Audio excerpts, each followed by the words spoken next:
It's been a really, really messed up week. Some days torture, some days better. La la la, la la la. Halo teman-teman semua, hari ini saya mau melakukan konseling individu dengan salah satu seorang siswa yang saat ini masih bersekolah. Siswa tersebut yaitu adalah tetangga saya. Siswa ini merupakan individu yang sangat ceria, lalu juga sangat suka mengikuti kegiatan di lingkungan rumah. Maka dari itu saya mengenalnya dia sebagai pribadi yang ceria, lalu juga pribadi yang ramah. Namun belakangan ini saya melihat bahwa siswa ini jarang kelihatan di lingkungan rumah. Lalu saya coba main ke rumahnya, lalu dia bercerita bahwa memang benar saat ini dia sedang mengalami kesulitan, yaitu insecure. Video ini saya buat untuk tugas individu konseling dalam mata kuliah studi kasus. Saat melakukan konseling, saya menggunakan pendekatan realita atau realita terapi yang memfokuskan pada pilihan dan tanggung jawab terhadap pribadi, lalu menekankan pada kebutuhan dasar manusia. Seperti itu. Nah, tidak berlama-lama, mari kita masuk ke dalam video. Selamat pagi Raffi, apa kabar hari ini? Pagi Bu, gimana ya? Saya sebenarnya agak ragu mau cerita, tapi saya juga udah nggak nyaman nyimpan ini sendiri. Nggak apa-apa Raffi, terima kasih sudah datang dan mau mencoba berbagi. Ibu di sini untuk mendengarkan kamu tanpa menghakimi, ceritakan saja pelan-pelan. Saya tuh akhir-akhir ini ngerasa rendah diri Bu. Kayaknya saya beda sendiri. Teman-teman saya kelihatannya keren. Mereka memiliki rasa percaya diri yang tinggi. Saya merasa nggak ada apa-apanya. Kamu merasa seperti tidak cukup dibanding teman-teman ya? Ibu bisa mengerti bagaimana itu membuat kamu tidak nyaman. Boleh Ibu tahu perasaan itu muncul dari mana? Dan apakah ada situasi yang memicunya? Kadang waktu istirahat Bu, saya lihat teman-teman saya ngobrol seru. Saya sering ngerasa nggak cocok di antara mereka. Saya juga pernah dibecandain. Katanya saya antisosial. Itu pasti menyakitkan ya Raffi ya. Apalagi jika kata-kata orang membuat kamu mulai meragukan diri kamu sendiri. Kamu nggak pantas diperlakukan seperti itu. Karena setiap orang punya hak dihargai apa adanya. Tapi saya jadi nggak percaya diri Bu. Saya jadi malas ngomong.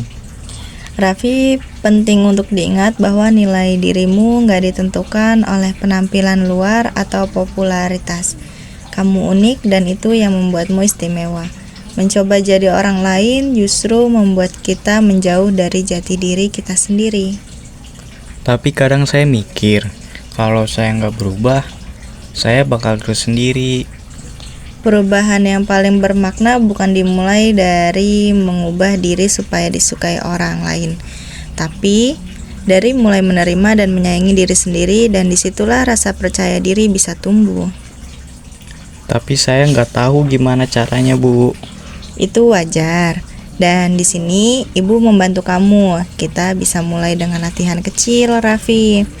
Seperti menyebutkan satu hal yang kamu suka dari dirimu setiap hari, misalnya dari hal fisik, sifat, atau tindakanmu. Boleh coba sekarang satu saja dulu. Saya suka mengedit Bu. Banyak yang bilang editan video saya bagus. Nah, itu bagus. Itu awal yang sangat bagus loh Raffi. Kamu punya kreativitas dan bakat, dan itu pantas untuk dihargai. Kita akan lanjutkan proses ini bersama. Kita perlahan-lahan, dan kamu tidak sendirian ya Raffi. Makasih Bu, saya merasa lebih diterima setelah ceritanya kayak gini. Ibu senang kamu merasa begitu. Kamu berhak, kamu berharga, kamu juga berhak bahagia. Kamu cukup dan kamu pantas untuk disukai, bukan karena kamu seperti orang lain, tapi karena kamu adalah diri kamu sendiri. Nah, Raffi, bagaimana nih Raffi cara kamu menyikapi perasaan ini nih, perasaan kamu kan insecure. Nah, bagaimana cara kamu menyikapi perasaan ini, misalnya dengan menarik diri atau membandingkan diri terus, atau dapat membantu kamu merasa lebih baik, atau malah membuat kamu semakin jauh dari yang kamu mau inginkan? Kalau dipikir-pikir, mungkin malah bikin saya tambah gak percaya diri, Bu. Iya, jadi mungkin perlakuan itu justru menjatuhkan kamu dari kebutuhan kamu. Misalnya, kamu ingin merasa dihargai dan punya teman kan? Betul? Ya, Bu, betul. Saya cuma pengen diterima, Bu. Oke, itu kebutuhan yang sangat manusiawi loh, Raffi. Sekarang kita coba pikirkan apa yang bisa kamu lakukan, meskipun itu hal kecil, tapi itu untuk lebih mendekatkan diri kamu pada perasaan diterima dan mungkin bisa mengembalikan kepercayaan diri kamu. Mungkin saya bisa mulai ikut ngobrol, walau sedikit, tapi menyapa duluan ke teman. Iya, itu pilihan yang sangat baik, Raffi. Berarti kamu mulai bertanggung jawab atas langkahmu sendiri. Mau ibu bantu bikin rencana kecil mingguan supaya kamu bisa melatih itu secara perlahan-perlahan, Raffi? Mau, Bu. Kayaknya kalau ada yang bantu pantau, saya jadi semangat. Oke, bagus. Kita akan evaluasi bersama setiap minggu. Ingat, kamu punya kendali atas pilihanmu dan kamu layak merasa bahagia. Dan jangan lupa nanti kita melakukan pertemuan secara berkala untuk saya mengetahui perkembangan kamu ya, Raffi. Oh, begitu. Baik, Bu. Terima kasih ya, Bu ya, atas solusinya. Saya jadi tahu ke depannya harus bagaimana. Iya, sama-sama Raffi. Terima kasih juga sudah mempercayai saya. Ini akan menjadi rahasia saya pribadi. Jangan takut untuk menceritakan semuanya. Semangat, Raffi.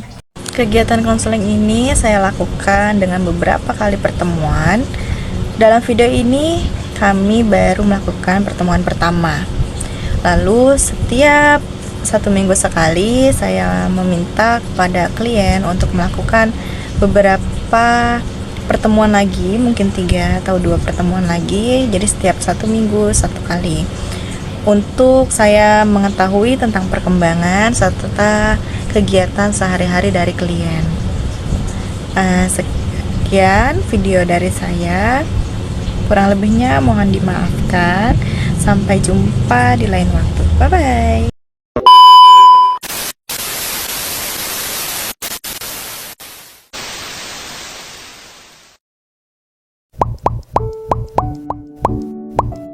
Konseling merupakan salah satu bentuk intervensi psikologi yang diberikan kepada individu untuk dapat mengatasi permasalahannya, untuk melatih kemampuan dia dalam menyelesaikan masalahnya, dan juga untuk membuat dia bisa merasakan kesejahteraan dalam kehidupannya. Bukan psikolog yang ngasih solusi, tapi psikolog membantu klien untuk dapat menemukan solusi terbaik atas permasalahannya sendiri. Psikolog bertugas untuk membangun relationship yang baik antara dia dengan klien, dan psikolog juga bertugas untuk memfasilitasi aksi-aksi positif yang dapat membantu klien dalam mengatasi masalahnya. Jadi tentu saja dalam proses konseling ini dibutuhkan rasa percaya satu sama lain antara psikolog dan juga kliennya. Selain itu, sesi konseling ini juga sifatnya rahasia. Psikolog dibekali oleh kode etik di mana ia harus menjaga kerahasiaan klien, mulai dari ceritanya, identitasnya, pokoknya semua hal yang berkaitan dengan klien. Di beberapa individu, ada yang butuh beberapa kali sesi, 2, 3, bahkan lebih untuk bisa menyelesaikan permasalahannya. Artinya, dibutuhkan juga konsistensi dan komitmen dari kamu untuk bisa melakukan sesi konseling dengan prosedur yang memang sudah disepakati bersama. Jadi, buat kamu yang mau konseling sama aku, kamu bisa langsung cek link yang ada di bio sosial media aku. Kamu langsung daftar aja di situ dan ikutin prosedur selanjutnya ya.